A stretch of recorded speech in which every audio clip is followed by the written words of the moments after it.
말씀 묵상이 왜 중요한가에 대한 이야기를 좀 먼저 하고, 그 다음에 우리가 어떻게 말씀 묵상을 잘 하면 좋을까에 대해서 이야기를 좀 나누고자 합니다.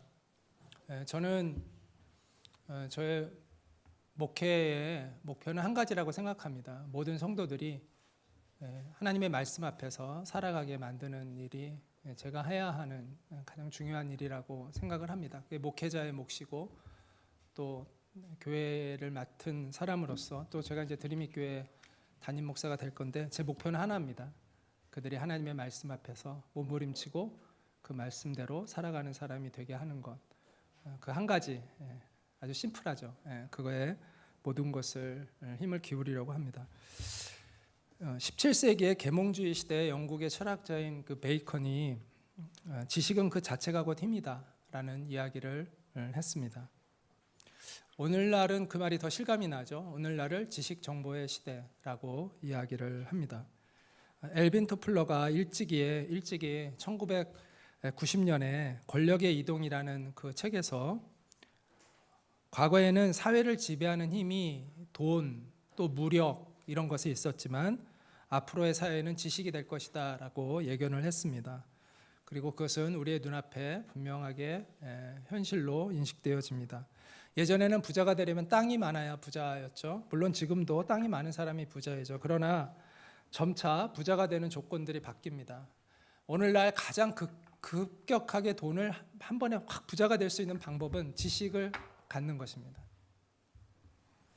남들이 갖지 못하는 지식과 정보를 가진 사람은 시중에 모든 시중에 이렇게 떠돌아다니는 돈들을 다 끌어모을 수가 있습니다. 그리고 엄청난 이득을 순식간에 냅니다. 빌 게이츠가 그렇게 해서 부자가 됐던 사람이잖아요. 그 사람은 태어난 부자가 아니죠. 땅이 있었습니까? 뭐가 있었습니까? 그가 가지고 있는 건 지식이죠. 그 지식이 그를 단순간에 최고의 갑부로 만들어낸 것이죠. 지금도 그 마이크로소프트사는 자기네들이 어떻게든 그 자기네들의 지식을 독점하려고 합니다. 왜? 그들의 지식이 곧 그들의 부이기 때문이죠. 힘의 원천이죠. 이처럼 지식이 중요합니다. 경제력에 있어서, 군사력에 있어서도 마찬가지입니다. 오늘날은 군인이 많다고 해서 군사력이 강한 군사력이 아닙니다. 얼마나 지식과 정보가 축적된 그러한 군사력을 가지고 있느냐에 의해서 그 군사력이 좌우됩니다.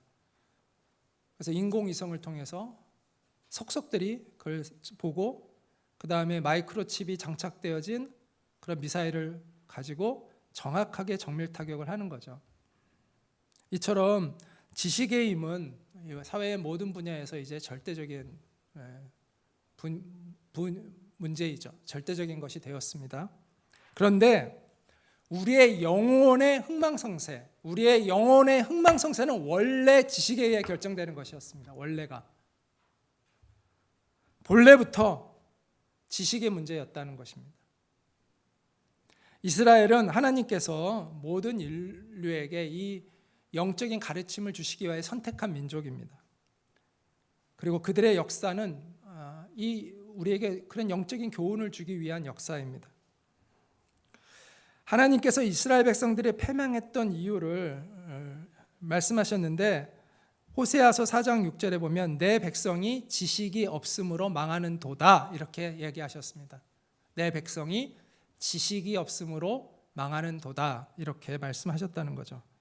물론 여기서 말하는 지식은 아까 제가 앞에서 얘기했던 그런 오늘날 우리가 얘기하는 지식 정보, 그런 지식의 그런 이야기가 아닙니다.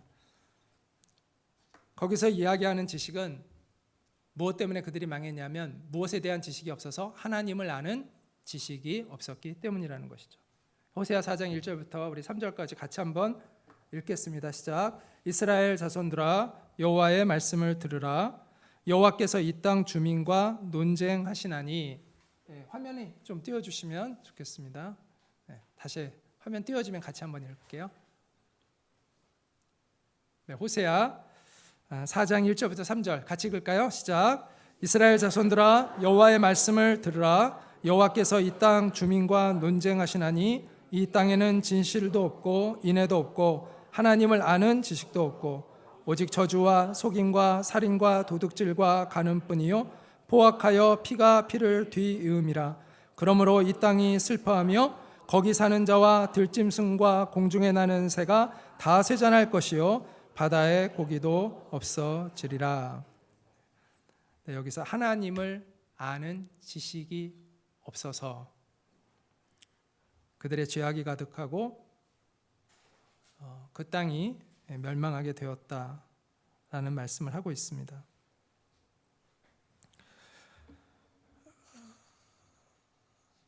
과학적 지식 또 학문적인 지식과 이제 그냥 간단하게 묶어서 세상 지식과 하나님을 아는 지식은 다른 차원의 것이죠.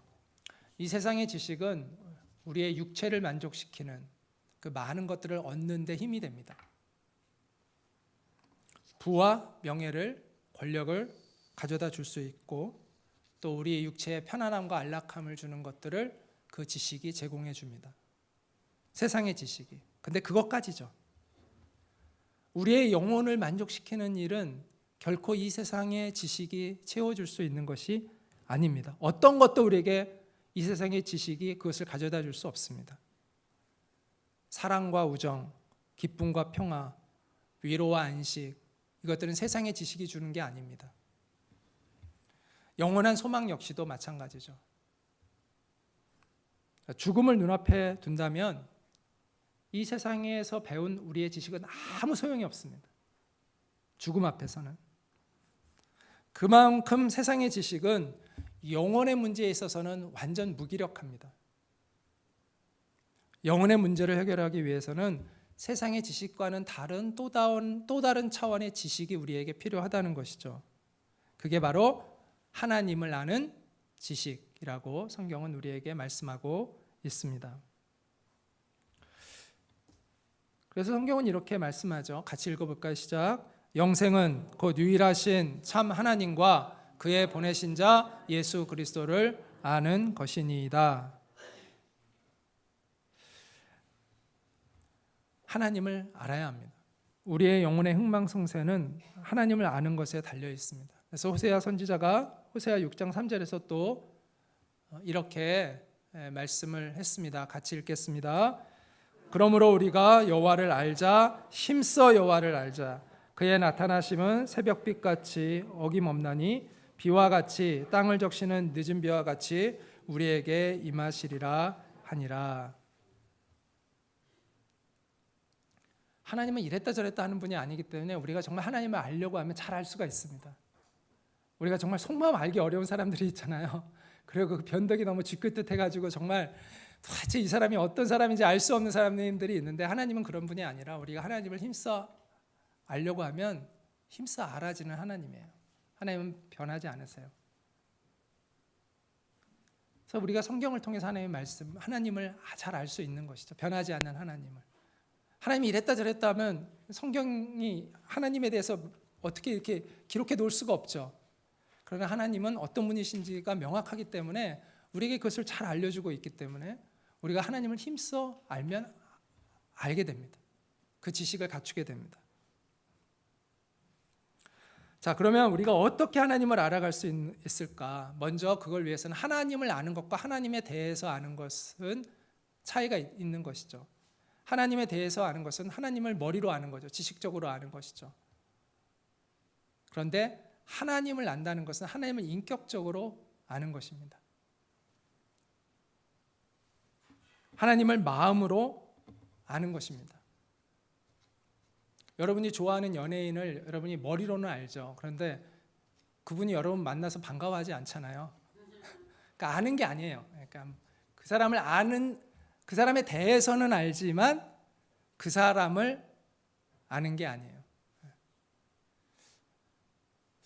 이건 여담인데 제가 예전에 치과에 갔는데 치과에 앉았는데 갑자기 제가 아는 사람이 딱 들어와서 제가 벌떡 일어나서 인사할 뻔했어요.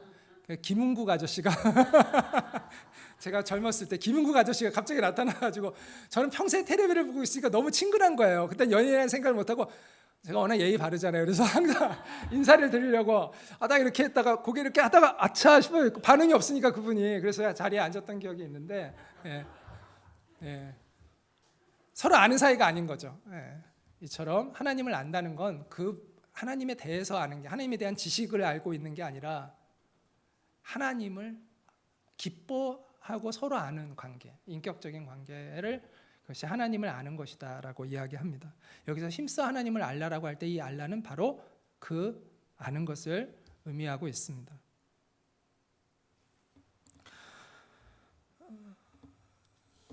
자, 그러면 다시 본래의 질문으로 돌아가서 우리가 어떻게 하나님을 아는 지식에 이룰 수 있을까? 어떻게 알 수 있을까? 어떻게 인격적으로 경험적으로 하나님을 알아갈 수 있을까? 자, 우리가 누구를 알려면 먼저 어떻게 해야 돼요? 그 사람과 친해져야 돼요. 자주 만나야 돼요. 자주 만나서 이야기를 해야 그 사람의 속마음도 알고 점점 알아지는 거잖아요. 마찬가지로 하나님을 알려면 하나님을 어떻게 자주 만나야 돼요. 하나님과 친해져야 돼요. 그래야 우리가 하나님을 아는 것이죠. 대답은 너무 간단하죠. 하나님을 친해지려면 하나님과 만나야 된다. 하나님과 자주 만나야 된다. 근데 많은 사람들이 되게 어려워해요. 하나님, 눈에 보이지 않는 하나님을 도대체 어떻게 만난다는 얘기냐. 도대체 하나님의 음성을 자꾸 듣는다고 하는데 당신은 하나님의 음성을 도대체 어떻게 듣느냐. 되게 신기해합니다. 사람들이 많이 고민을 합니다. 또 가끔 또 이런 이야기가 또 우리 안에 좀 오해를 일으킵니다. 자기는 꿈을 통해 가지고 하나님의 뜻을 받았다는 사람도 있고, 또 어떤 사람은 정말 이렇게 길을 가다가 하나님의 음성을 듣고 뭐 그렇게 됐다는 사람도 있고, 또 어떤 사람은 또 방언 통역의 은사를 받아서 기도할 때 그 방언이 막 통역이 돼 가지고 그 하나님과 대화한다는 사람도 있고, 그럼 그렇게 해야만 하나님을 만날 수 있는 건가 보다라고 생각하는 사람들이 있습니다. 근데 그렇지 않습니다. 그런 신비한 체험과 은사는 소수의 사람들에게, 그것도 그 사람들이 항상 그런 게 아니라 일생에 몇 번, 그런 일들이 한두 번, 또 몇 번, 그런 일들이 부분적으로 일어나는 사건이지, 그들이 또 항상 그렇게 하나님과 교제할 수 있는 것도 아니거든요. 따라서 특별한 체험과 은사만을 통해서 하나님을 만날 수 있다면 우리는 다 하나님을 만나는 걸 거의 포기해야 될 겁니다. 그러나 그렇지 않다는 것이죠. 우리가 무슨 신비한 체험을 하고 무슨 은사를 받아야만 하나님과 영적인 교제를 할 수 있는 것이 아닙니다. 하나님은 우리가 하나님과 영적으로 깊이 교제할 수 있는 가장 확실한 길을 우리에게 주셨는데, 그것은 바로 성경을 묵상하는 것입니다.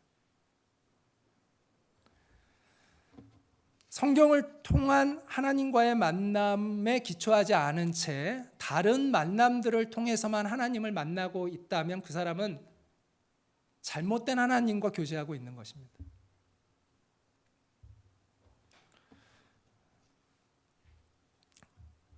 우리가 만나야 할 하나님은 성경을 통해서 자신을 계시하신 하나님이십니다.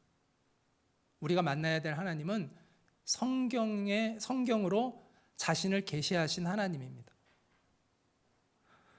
그러므로 신비한 체험이나 은사가 하나님을 만나는 그 어떤 한 작은 통로일 수는 있어요. 근데 그게 주가 돼서는 안 됩니다. 부차적인 통로일 뿐이에요. 그게 없어도 돼요, 사실. 그런 게 없어도 하나님과의 교제가 큰 타격을 전혀 입지 않아요. 무엇보다도 우리는 하나님의 말씀을 통해서 주님을 만나는 것이 되어야 돼요. 그것이 가장 중요하고 본질적인 방법입니다. 하나님을 만날 수 있는 가장 확실하고 가장 안전하고 가장 빠른 지름길은 하나님의 말씀을 묵상하는 것입니다. 자, 우리가 성경을 묵상할 때 하나님과의 어떻게 인격적인 만남이 일어나게 될까요? 이건 그냥 문자인데, 우리가 소설을 읽으면 그 소설과의 그 글쓴이와 막 교통하는 인격적인 만남이 꼭 이루어지는 건 아니잖아요. 물론 어느 정도 부분적으로는 할 수 있지만, 근데 우리가 성경을 읽을 때 왜 이 성경을 통해서 우리가 하나님을 만날 수 있는 거죠? 바로 성령님이 내 안에 계시기 때문입니다. 그게 성령님의 역사예요. 성령님의 역사. 하나님을 믿지 않는 사람들도요, 성경을 통해서 얼마든지 교훈을 끌어낼 수 있어요. 그래서 안 믿는 사람들도 종종 성경을 인용해요. 그렇지만 그는 그것이 하나님과의 만남은 아닌 거예요. 그래서 그의 삶을 바꾸지 않아요, 하나님의 말씀이. 왜? 그들 안에는 성령님이 계시지 않기 때문이죠. 근데 우리 안에는 성령님이 계셔서 성령님께서 이 말씀을 통해서 하나님과의 인격적인 만남을 갖게 우리 안에서 일하세요. 그게 놀라운 일이죠. 신비한 것이죠. 제가 하는 말이 아니라 예수님께서 이렇게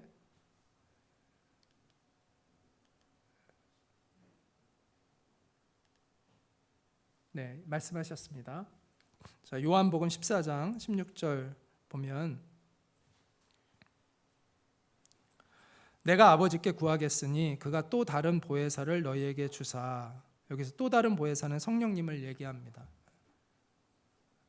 예수님도 보혜사예요. 보혜사라는 뜻은 내 옆에 함께하고 계신 분이라는 뜻이거든요. 근데 예수님 외에 또 다른 보혜사가 계시다는 거예요.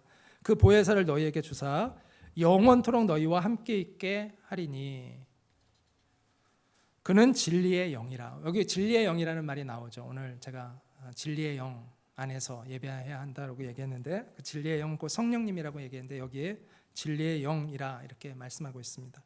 세상은 능히 그를 받지 못하나니 이는 그를 보지도 못하고 알지도 못함이라. 그러나 너희는 그를 아나니 그는 너희와 함께 거하시며. 성령님이 우리와 함께 하신다는 거죠.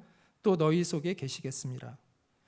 보혜사 곧 아버지께서 내 이름으로 보내실 성령, 그가 너희에게 모든 것을 가르치고 내가 너희에게 말한 모든 것을 생각나게 하리라. 성령님은 우리 안에 계신 그리스도이십니다. 그래서 저는 이제 성령님이라고 가능한 이야기를 합니다. 성령님. 성령이라고 하면 어떤 기운, 어떤 그 비인격적인 어떤 것으로 우리가 자꾸 오해할 수가 있는데 그렇지 않다는 거죠. 성부와 성자와 성령의 하나님이시잖아요. 인격체이시잖아요. 성령님도 인격체이신 거거든요. 내 안에 계신 성령님이시죠. 그 성령님이 내 안에서 일하고 계시다는 것을 그걸 늘 인식하고 살아가는데 그리스도인의 모든 비밀이 담겨 있습니다. 그리스도인의 모든 비밀은 내 안에 성령님이 함께하고 계시다는 것을 인식하고 있는데 달려 있습니다. 저는 그게 전부라고 생각해요. 신앙인의 모든 신앙의 본질은 그것을 인식하고 있는데 달려 있습니다.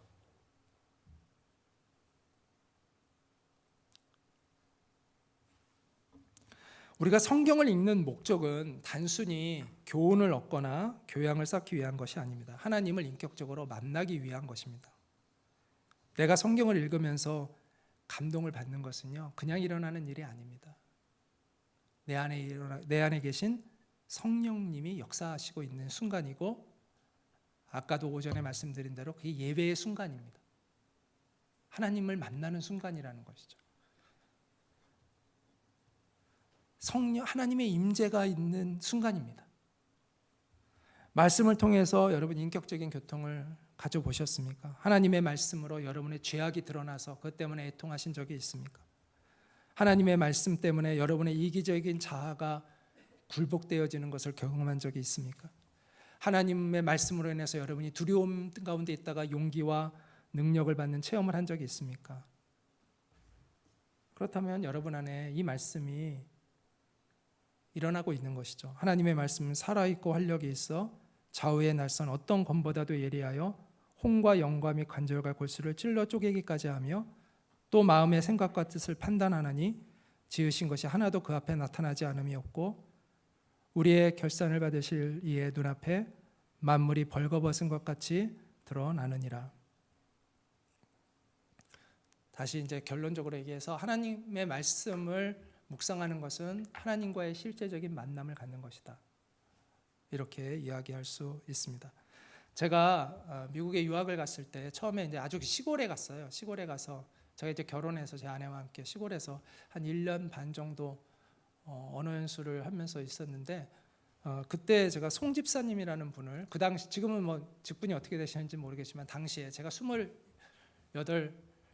28살에 제가 유학을 갔으니까 그 당시에 그분이 이제 집사님이었는데 우리가 이제 송 집사님이라고 불렀는데 이분이 신앙생활을 오래 하셨대요. 그런데 이제 말씀을 가르치시는데 젊은이들 모아서 청년들을 말씀을 가르치는데 말씀을 너무 잘 가르치시더라고요. 목사님 못지않게 목사님보다 어떻게 보면 더 잘 성경을 정말 은혜롭게 잘 가르치셨어요. 근데 그분이 이제 간증을 하는 거예요. 자기가 신앙생활을 오래 했었지만 사실은 거듭나지 못했다는 거예요. 근데 어느 날 내가 정말 제대로 한번 성경을 읽어봐야 되겠다라고 해서 성경을 읽었대요. 밤에. 그러다가 자기 어느 날 너무 막 흥분이 돼가지고 와이프를 한참 잠자고 있는 와이프를 막 깨웠대요. 견딜 수 없어요. 깨워가지고 여보, 하나님이 살아계시대. 하나님이 살아계시대 그랬대요. 근데 와이프가 얼마나 짜증나겠어요. 그럼 하나님이 살아계시지 않냐고. 그래서 막 짜증내고 잤대요. 근데 자기는 그날 잠을 이룰 수 없었다는 거예요. 하나님이 살아계시다는 거 예전에 머리로 알았겠죠. 그렇게 교회를 다니는데. 근데 그 순간 뭘 한 거예요? 정말 그가 마음으로 하나님이 살아계시다는 걸 알게 된 거죠. 정말. 그러니까 하나님과의 인격적인 만남을 갖게 된 거예요. 그 순간, 말씀을 읽는 그 순간에 하나님과의 살아계신 하나님과의 정말 만남이 있게 된 거죠. 그러니까 막 너무너무 흥분이 되고 놀라웠던 거죠. 그 이후로 이제 그분은 말씀으로 하나님과 교제하는 것에 아주 그 깊은 맛을 아시는 분이었어요. 그래서 성경을 정말 너무 잘 가르치시더라고요.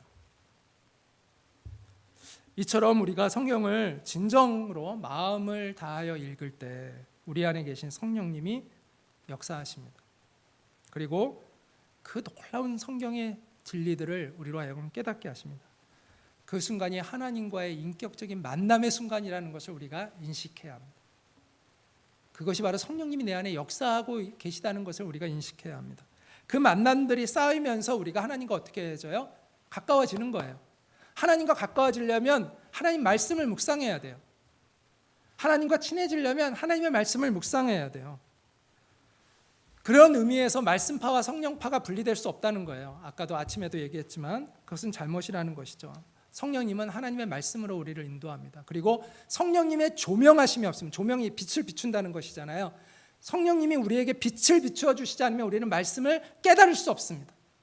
그리고 성령님이 우리를 도와주시지 않으면 내가 깨달은 말씀을 실천할 수도 없습니다. 그래서 성령님은 말씀의 영이세요. 말씀으로 우리를 인도하세요. 그 말씀을 깨닫게 하시고 그 말씀을 살아가게 도우세요.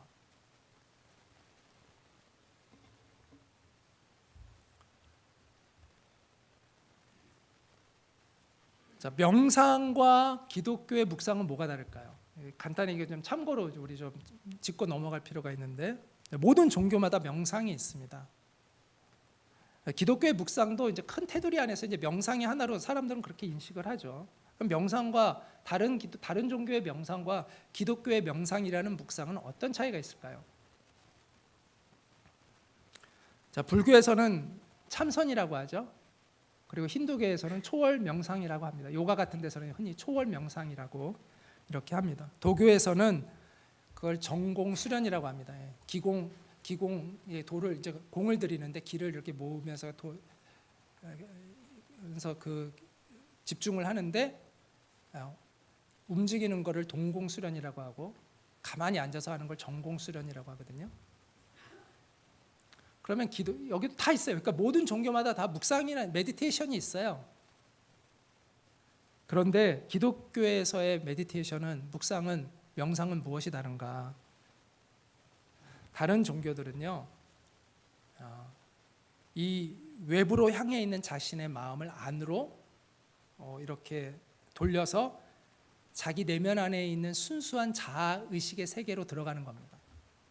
그러니까 쉽게 얘기하면 자기에게 집중하는 겁니다. 자기의 내면에 집중합니다. 그래서 자기의 초월적인 자아를 발견해 가게 돕는 게 일반 종교에서의 명상이에요. 근데 기독교에서의 명상, 그리스도인의 묵상은 자기 자신을 아는 데 있는 게 아니라 가장 중요한 건 하나님을 아는 데 있습니다. 하나님을 아는 데. 그러니까 하나님을, 물론 이제 결론적으로는 하나님 안에서 내 자신을 새롭게 발견하는 게 이르는 건데, 하나님 없이 내 자신을 발견할 때 그것은 자기 발견이 아니라는 것이죠. 하나님을 온전히 발견하고 그 안에서 내 자신을 알 때에 정말 나를 찾는 것이죠. 그래서 기독교의 명상의 핵심은 하나님을 아는 것에 있습니다. 다른 명상은 나를 아는 것에서 출발한다면 기독교의 묵상은 하나님을 바로 아는 것에서부터 출발해서 나를 알아가는 과정이라고 그렇게 이해할 수 있을 것 같습니다. 그래서 우리는 하나님의 말씀을 통해서 하나님이 누구이신가를 바르게 알아야 됩니다. 그럴 때 정말 하나님 안에서 자기다움을 찾을 수가 있는 거죠. 각자 사명이 다르잖아요. 내 사명이 무엇인지를 알게 되고 지금 나의 상황에서 하나님이 내게 지금 요구하고 계신 것이 무엇인지를 알게 되고 내 길이 어떤 길로 갈 때 하나님 앞에 아름답게 쓰임받을 수 있는가를 발견하게 되어 가는 것이죠.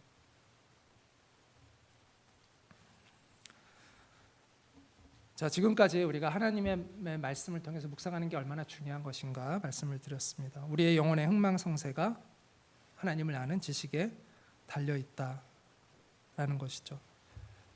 그리고 우리가 성경을 묵상할 때 우리 안에 누가 일하신다고요? 성령님이 우리 가운데 일하시고 성령님께서 우리 안에 말씀을 통하여 하나님과 교제를 갖도록 돕고 계시다고 말씀을 드렸습니다. 처음에는요, 우리가 말씀을 읽어도 이게 잘 이렇게 못 느낄 수 있어요. 제가 미국에 유학했을 때 제가 2000년도에 귀국을 했거든요. 그 좀 전에 한 98년도쯤인가 처음으로 월남국수를 제가 먹기 시작했어요, 미국에서. 근데 처음에는 맛이 없더라고요. 한 세 번째까지는 별로 맛을 못 느꼈어요. 이걸 왜 이렇게 맛있다고 누가 맛있다고 해가지고 먹었는데 거의 느끼하기만 하고 맛도 없는데 이걸 왜 먹으라 그랬는데 어떻게 이제 또 따라가서 먹고 하더니 세 번째부터는 와, 그 맛이 너무 맛있는 거예요. 그래서 제가 매일 먹다시피 했어요, 월남국수를 한동안은. 너무 좋아해가지고. 그래서 한국에서 와도 막 월남국수집 찾고, 근데 지금은 이제 또 좀 잘 안 가긴 하는데 너무 제가 월남국수 한동안 굉장히 좋아했거든요. 무슨 말씀을 드리고 싶은 거냐면 맛을 아는 데는 시간이 필요하다는 거예요. 맛을 아는 데는 우리가 포기하지 않고 하나님 말씀을 자꾸 읽고 생각하다 보면 어느 순간 맛을 알게 돼. 맛을. 그래서 시편 119편 103절은 이렇게 말씀하잖아요. 같이 읽을까요? 주의 말씀의 맛이 내게 어찌 그리 단지요 내 입의 꿀보다 더 단이이다. 우리 같이 한번 읽겠습니다. 시작.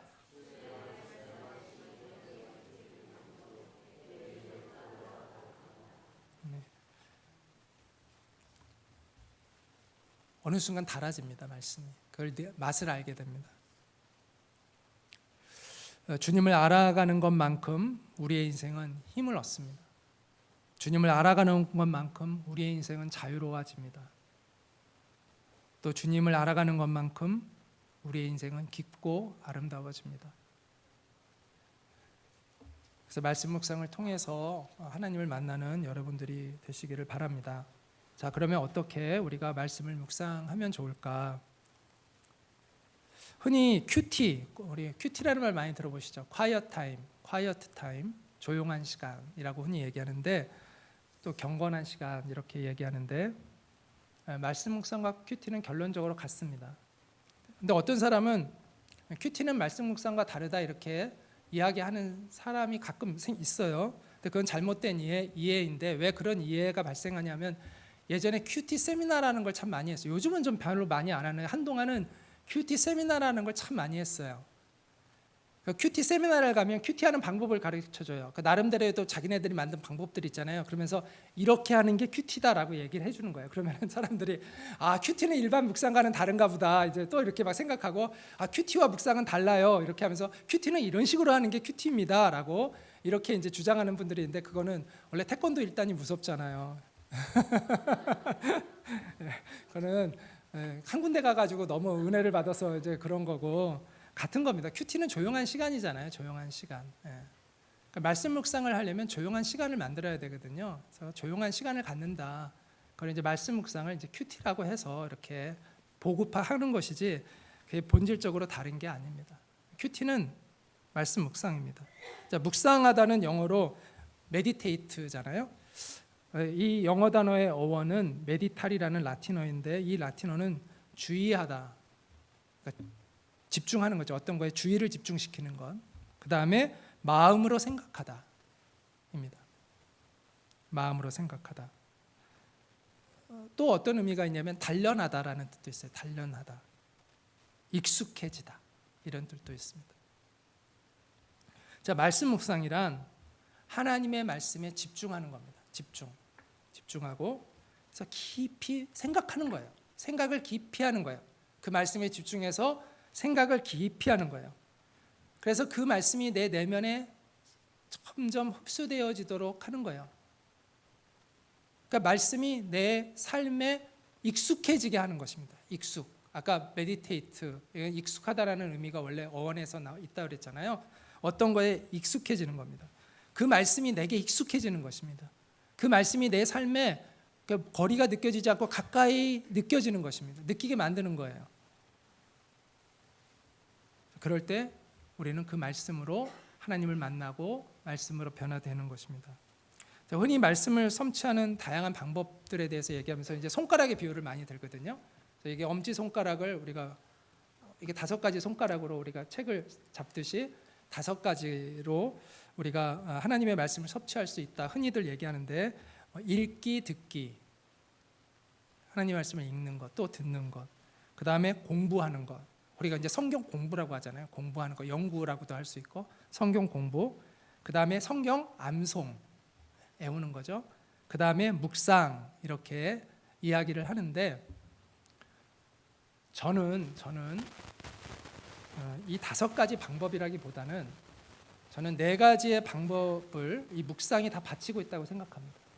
무슨 말이냐면 읽으면서 묵상해야 되고요. 들으면서 묵상해야 되고요. 암송하면서 묵상해야 되고요. 그 다음에 공부하면서 묵상할 때 그게 내게 되는 거예요.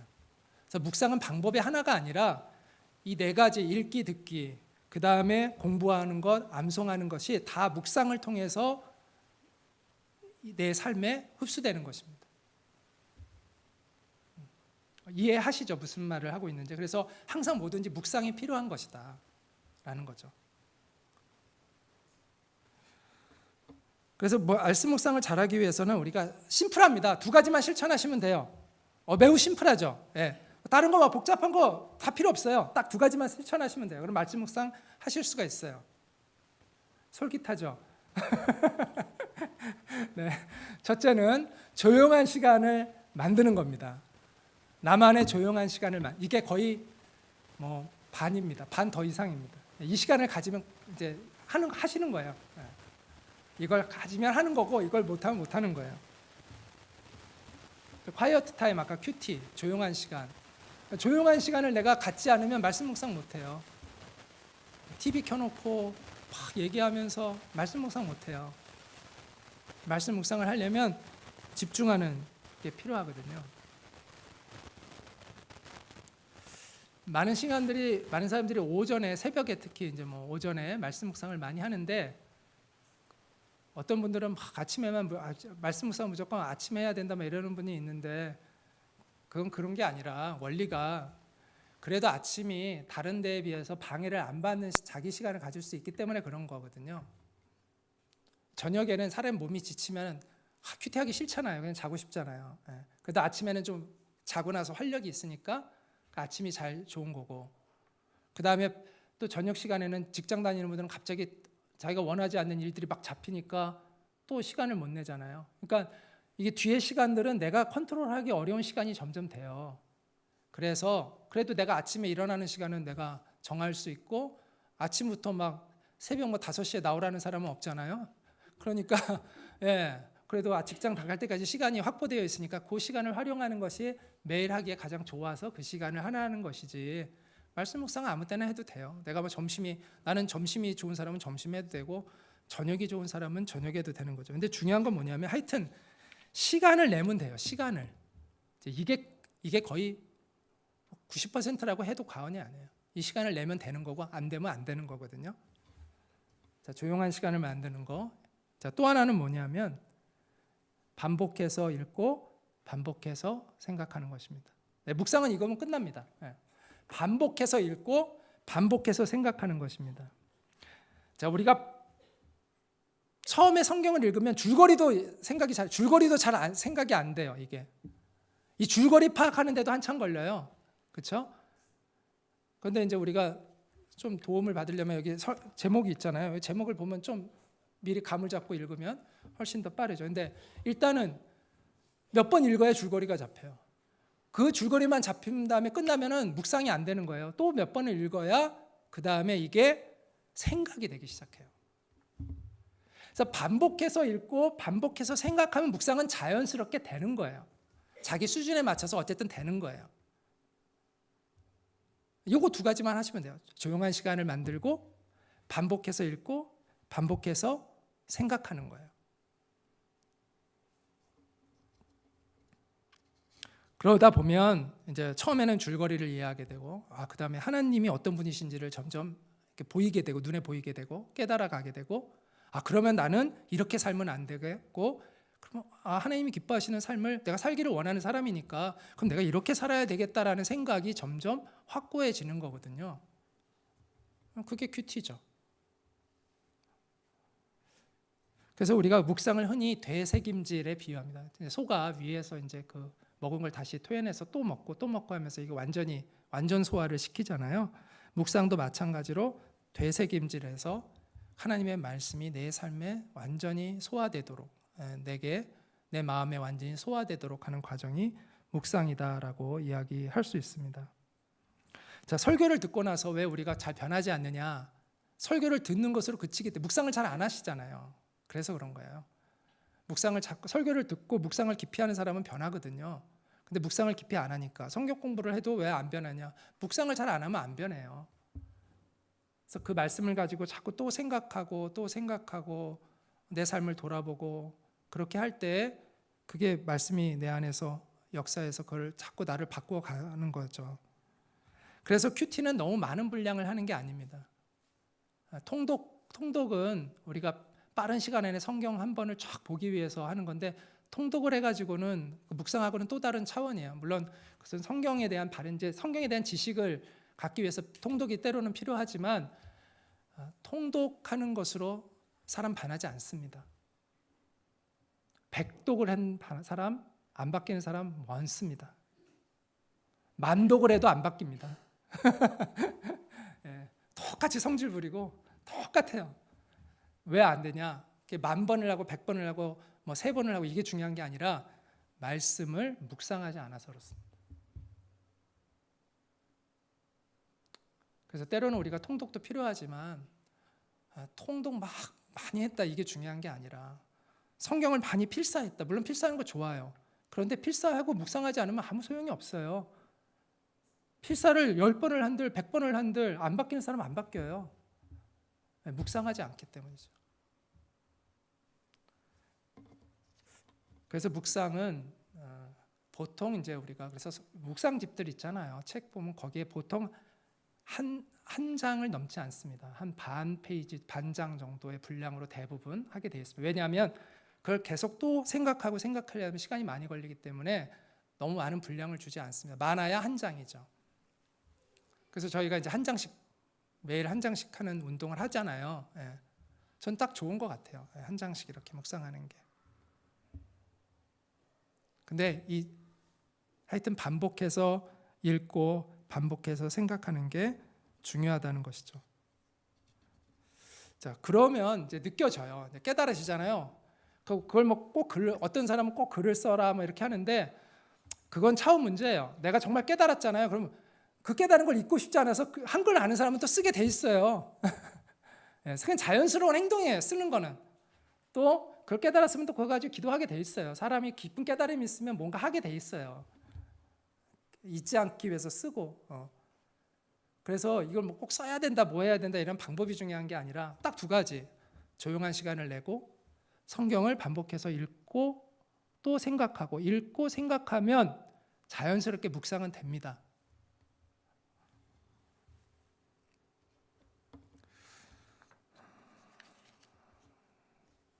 자, 그럼 말씀 묵상할 때 이거는 그냥 참고로 하시면 될 것 같은데, 자, 우리 안에서 역사하시는 성령님께 무슨 도움을 구하면 좋습니다. 그래서 잠깐 간단하게 장황한 기도 드릴 필요 없고, 하나님 내가 말씀을 묵상하는데 이 말씀을 깨달을 수 있게 성령님 도와주세요라는 기도 드리고 시작하면 좋고요.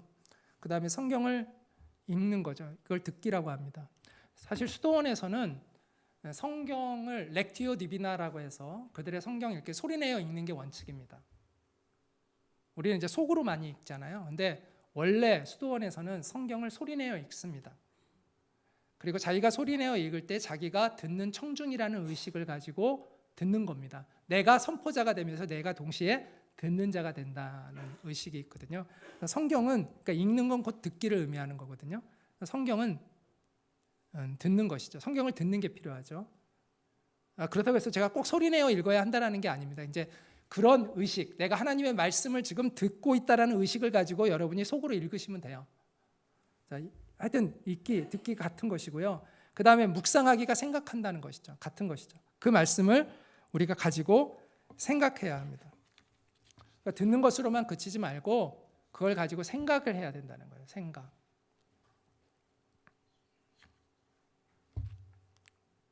그 다음에 그 생각한 것을 가지고 하나님 앞에 기도하는 거죠. 그걸 이제 말하기라고도 이야기할 수 있습니다. 이 기도는 우리가 기도를 이 말씀으로 기도하는 훈련이 굉장히 중요합니다. 그러니까 맨날 똑같은 레파토리 가지고 기도하시지 말고 우리가 어떤 기도하면 레파토리들이 많이 있으시잖아요. 이렇게 처음 막 기도하는 제목들 늘 레파토리가 항상 변하지 않고 있잖아요. 근데 그것보다 하나님의 말씀을 가지고 이 말씀의 기초에서 기도하는 훈련이 필요합니다. 어떤 분들은 이렇게 말씀을 읽고 나서 이 말씀과 전혀 상관없는 기도를만 하고 하시는 분들이 있어요. 근데 그게 아니라 이 말씀을 가지고 기도하는 훈련이 필요해요. 그래서 이런 말씀 기도의 훈련이 굉장히 중요하고요. 그래서 어떤 경우에는 노트에 쓰지 않고 내가 묵상하고 그거를 이제 그 말씀 묵상한 걸 가지고 그냥 바로 기도하면요, 꼭 쓰지 않아도 굉장히 좋은 그 묵상이 됩니다. 사실 써놨다고 다시 보지 않잖아요. 거의 안 보거든요. 어차피 안 보거든요. 근데 정리하는 건데 그 정리하는 효과가 또 기도 가운데 있습니다. 그러니까 말씀을 가지고 기도하면요, 기도하면서 정리가 돼요. 또 다른 깨달음이 오고 기도하면서. 그래서 말씀을 가지고 기도하는 게 굉장히 좋습니다. 마지막은 뭘까요? 실천이죠. 행하는 거죠. 그 말씀을 내가 계속해서 기억하고 실천하려고 노력하는 것이 필요한데, 이러기 위해서 좋은 방법이 뭐냐면 나누는 거예요. 나누는 공동체가 필요한 거죠. 내가 말씀을 묵상한 걸 나눌 때 내가 더 그것을 실천할 수 있는 힘이 생깁니다. 그래서 이건 그냥 참고로 하시면 돼요. 처음에 성령님의 도우심을 간구하고 그 다음에 성경을 읽고 생각하고 기도하고, 이건 뭐 자연스러운 연결이니까 뭐 기억을 꾸준히 안 하더라도 이렇게 자연히 흘러가는 거죠. 그리고 내가 삶에서 그것을 기억하고 실천하는 것, 이것이 말씀 묵상의 과정이라고 이야기할 수 있습니다. 우리가 카톡방에 그 일일 묵상에서 올리는 그 방이 있잖아요. 저는 아멘방이 되는 것도 좋은데 아멘방을 뛰어넘어서 좀 묵상방이 되었으면 좋겠어요. 기도방이 되었으면 좋겠어요. 그러니까 다른 사람이 한 묵상에 그냥 아멘 올리는 게 아니라 내가 짧게라도 그 말씀을 가지고 기도하는 내용을 올리고, 또 내가 짧게라도 그 말씀을 가지고 생각한 것을 올리고, 그래서 내가 그 말씀의 줄거리를 파악하는 게 중요한 게 아니라 그 내용을 가지고 생각을 해야죠. 생각을 하고 거기에서 깨달음을 도출해내고 생각을 하고 하나님이 어떤 분이신지를 발견하고자 애쓰고 그 하나님 앞에서 그럼 나는 어떻게 살아야 할 것인가를 가지고 고민하고, 이런 과정 속에서 하나님의 임재를 우리는 경험하게 되는 것이죠. 하나님과의 만남을 경험하게 됩니다. 그래서 저는 우리가 또 사실 너무 많은 사람이 한꺼번에 있기 때문에 말씀 방이 되기가 또 쉽지 않은 부분도 있어요. 그래서 저는 여러분들이 이제 좀 그룹들이 계시면 그 그룹들별로 해서 정말 매일매일 말씀을 나누는 그런 운동이 좀 우리 안에 많이 펼쳐졌으면 좋겠다. 그래서 10명 정도 되는 이런 그룹방을 각자 만들어서 우리 소그룹들을 만들어서 그 안에서 그 말씀을 계속 같이들 나누면 얼마나 풍성한 나눔과 은혜가 있을까, 그런 생각을 합니다. 그래서 우리가 말씀 묵상을 하는 훈련이 저는 가장 기초적인 훈련이고 가장 중요하다. 가장 기초적이면서도 가장 중요하다라고 생각을 합니다. 그래서 여러분들 안에 이 말씀 묵상 하고 계신 분들도 많이 있으시겠지만 또 안 하고 계셨던 분들이 있다면 오늘을 계기로 한번 내일부터 매일 우리 묵상하잖아요. 한 장씩. 느헤미야 지금 하고 있잖아요. 거기에 동참하시는 여러분이 되시기를 바랍니다.